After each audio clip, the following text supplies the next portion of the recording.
Assalamualaikum warahmatullahi wabarakatuh. Perkenalkan, nama saya Indri Kurniawati dengan NIM 2204420 dari kelas 3 PGSD. Saya akan melakukan simulasi micro teaching mengenai keterampilan mengadakan variasi.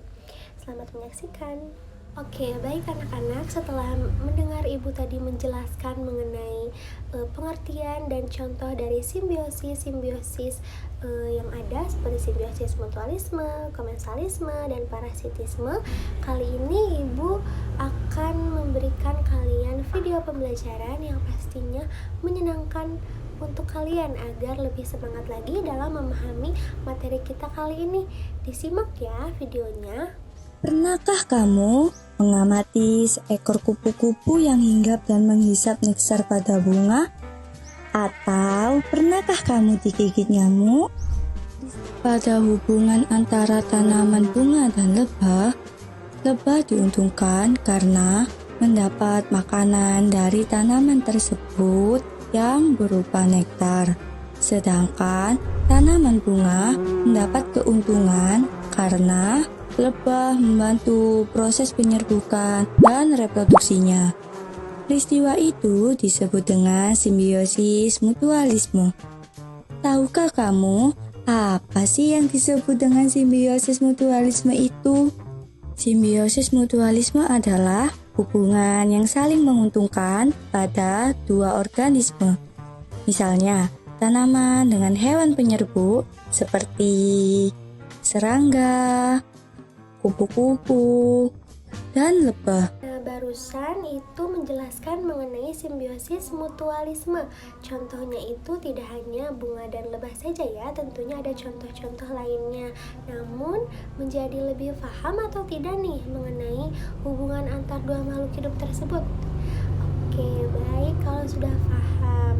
Kemudian kita lanjut ke video berikutnya ya. Simbiosis komensalisme adalah interaksi dua jenis makhluk hidup yang memberikan keuntungan bagi salah satu pihak. Bagaimana dengan pihak lainnya?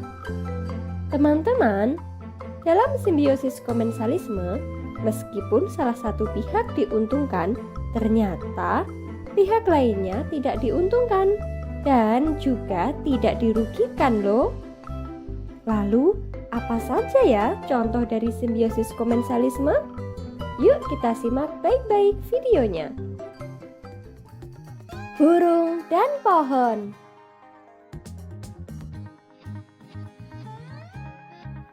Burung bisa memanfaatkan pohon dan memperoleh keuntungan. Selain sebagai tempat hinggap dan berteduh, burung bisa memanfaatkan dahan pohon untuk mendirikan sarang. Beruntungnya, ranting kecil maupun daun pada pohon ternyata juga bisa dimanfaatkan burung sebagai bahan membuat sarang. Pohon yang dihinggapi dan didiami sarang burung ternyata tidak memperoleh dampak negatif loh teman-teman. Pohon juga tidak memperoleh keuntungan dari adanya burung-burung yang tinggal. Melihat video yang tadi, sebelumnya ibu memberikan contoh mengenai simbiosis komensalisme itu ikan mora yang mengikuti ikan hiu di laut. Nah, tentunya tidak hanya itu saja ya. Contohnya seperti dalam video tadi itu ada burung yang membuat sarang di dahan atau di ranting pohon. Nah, hubungan antar kedua makhluk hidup tersebut antara burung dan pohon itu adalah simbiosis komensalisme.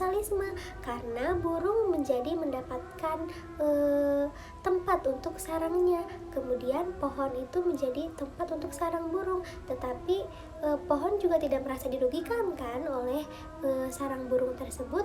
Nah, maka hubungan antar dua makhluk hidup tersebut itu dinamakan simbiosis komensalisme.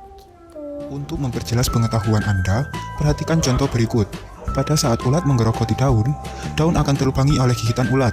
Ulat memang kenyang dan mendapatkan keuntungan. Akan tetapi, si tanaman akan mendapatkan kerugian dan akhirnya mati. Video yang sudah kita saksikan barusan itu adalah simbiosis parasitisme. Sebelumnya ibu memberikan contoh itu adalah kutu yang ada di kepala kita. Nah, tentunya contoh dari simbiosis parasitisme itu tidak hanya itu saja ya. Seperti yang sudah kita lihat di video tersebut, itu ada ulat yang memakan daun. Nah, ulat itu kan memakan daun, daunnya menjadi bolong. Yang diuntungkan dalam simbiosis tersebut itu siapa? Betul, yang diuntungkan itu hanya ulat, sementara daun dirugikan karena daunnya menjadi bolong-bolong. Nah, jadi hubungan antara kedua makhluk hidup tersebut itu dinamakan simbiosis parasitisme karena hanya menguntungkan salah satu pihak kemudian menguntungkan pihak lainnya. Nah, semoga video yang Ibu sajikan kepada kalian tersebut bisa menambah pemahaman kalian dan memberikan imajinasi secara konkret kepada kalian. Nanti saat kalian melihat simbiosis tersebut langsung dalam kehidupan sehari-hari, kalian menjadi tahu, oh ini simbiosis apa ya, ini simbiosis apa ya, begitu. Demikian yang dapat saya sampaikan. Mohon maaf apabila terdapat kekurangan. Wassalamualaikum warahmatullahi wabarakatuh.